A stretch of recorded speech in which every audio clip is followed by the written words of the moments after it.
What's up, everyone, and welcome to Young Titan World. It is your boy, a Young Titan, and I hope you guys are having a fantastic day. Now, a little bit of info before we get into the review itself. Yes, I've not been posting as regularly as usual. It's because of a data plan problem I'm trying to fix, and so I'm not really able to make the episodes on the go.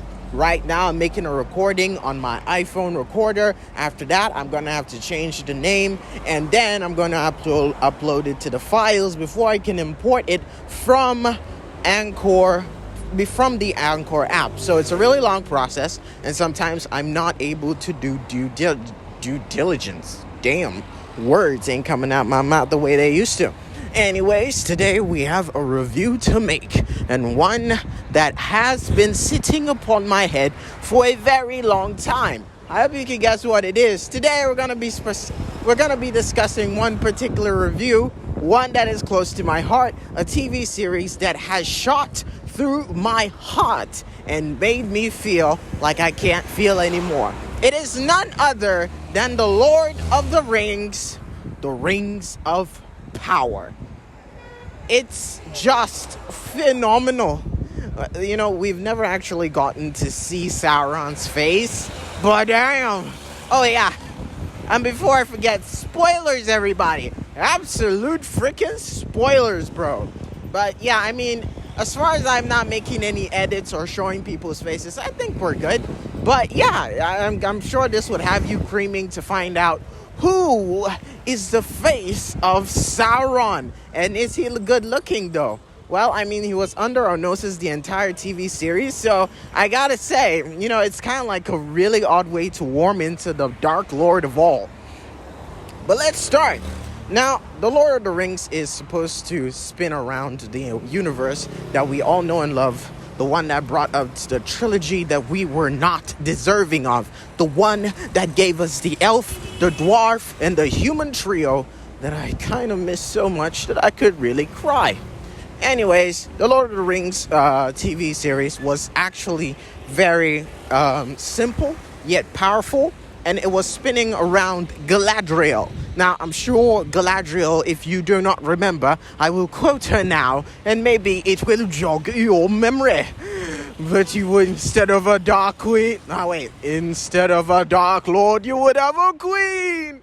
But not dark, but beautiful, and terrible as the dawn, treacherous as the sea. I think I coughed over there, mate. Anyway, she was the green bitch that glowed in the dark when she said that. That was really intense, and it was really crazy. But this is like from her younger years, and it was so much to involve ourselves in. So much so that we did not know what to expect. I personally did not.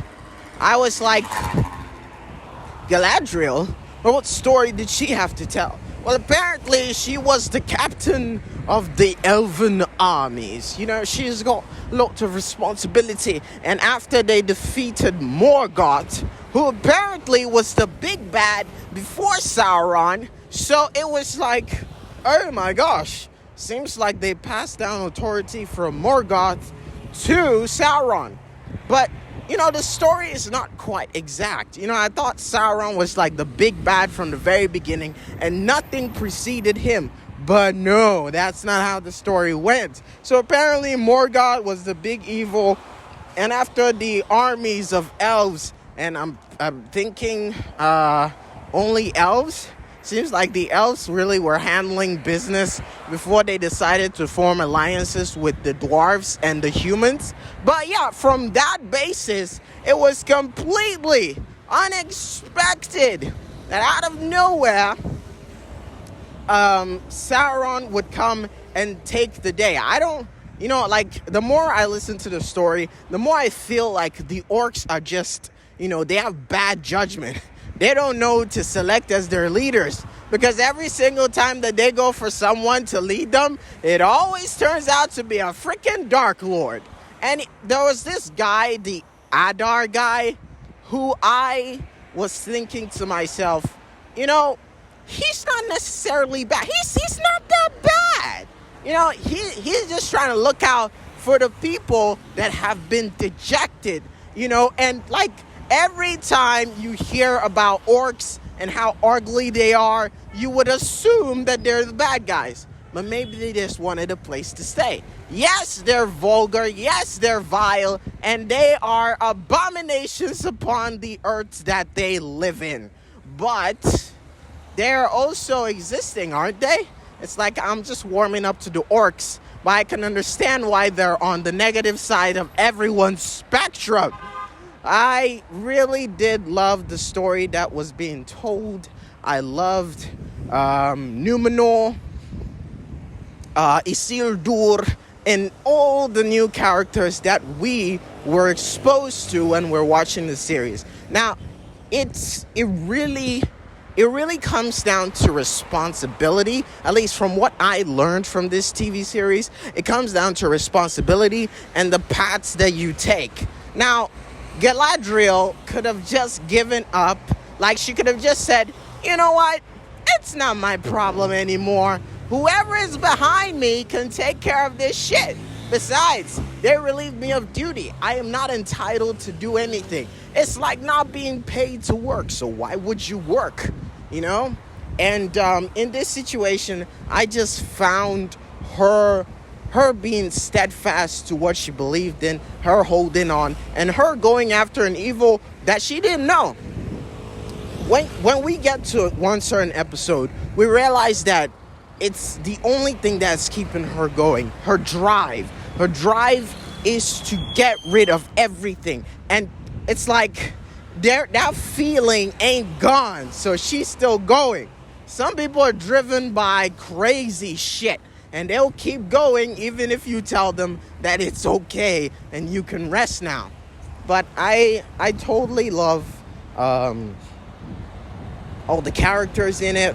I think that season 2 is just gonna be crazy, because at the end of season 1, we realized that Sauron is heading back to his crib, to Mordor, which was once called the Southlands.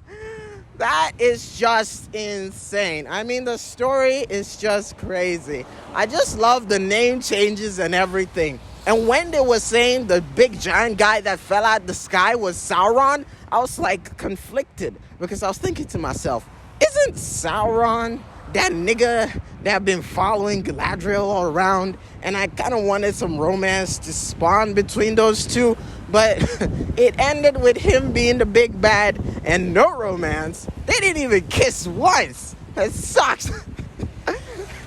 But maybe it's not the end of that story, though. Maybe Galadriel will fall head over heels before the time where he dons on the full apparel of the almighty Sauron, who gets his hands chopped off, and then, we're back to square one again. Anyways, it's very clear that the TV show was interesting. You don't even need to take my word for it. You can just go watch it yourself and realize how much storytelling means so much in that world. I think the only part that I would consider confusing is the tale of the Harfoots. I've forgotten their names, man. We're just gonna call them Harfoots because they call them Harfoots. That was where Frodo, Bilbo Baggins, Pip, and the other guys, that's where they were from, and their stories were also unique. I'm still yet to know who is the ancestor of who and how they came about to find their own little patch of heaven. Now, for Gandalf, Gandalf is pretty much different. Gandalf is the guy that we all expect to rush in to save the day. So when I realized that the Ishtar is actually Gandalf, I was head over heels. I mean, I kind of figured that was Gandalf, because do you see the guy? He's tall as fuck. He's no Ian McKellen yet, but he's tall as fuck. He's got the beard, and he's basically just glorious, and it's so cool to see him on screen, at least as his younger self. And I guess season 2 is gonna come up with a lot that will teach us a lot about their universe and a lot more about what is to come. The Rings of Power have been made for the elves. I'm still yet to understand the numbering of all the rings and why it is so. I mean, I know it's crazy and everything, but I kind of thought that Mithril was just going to be that chain vest that they gave to Frodo, but it turns out that Mithril is way more important, way more deeper than we realized, and I just can't wait to see what's gonna happen in season 2. But yeah, that's gonna be everything from Young Titan. I hope you guys have a fantastic day. I hope you take care of yourselves. I hope you have a glorious weekend. And yeah, I also probably have to make mention of this. There are some episodes that you're probably gonna have to subscribe to. It's no fuss, no muss. It's just like it's kind of just to help support the channel. Okay, it's there are lots of things going on, and I promise you, when these cloudy days are over, it'll be one heck of a story to tell you guys, and I would be more than honored to just let it up onto my MySpace, and not MySpace, but onto this channel so that you can get access to it. It's a really crazy story, but you know, it's not one that I feel like is done. You know, there's still lots of plot twists and edges to it, so it's a really long and steep story. Anyways, thank you guys so much for listening. Thank you for your support. If you don't know about me, I promise you there is only one way you can do that, and that is on my YouTube channel. You can go to Young Titan World to know more about the Young Titan. Or not. Or maybe you're interested in playing some games. I got a perfect recommendation for you, and that is Teamfight Tactics. The only way you can find out is to check it out on my YouTube channel. Now that's YUNGTYTANWRLD. That is Young Titan World.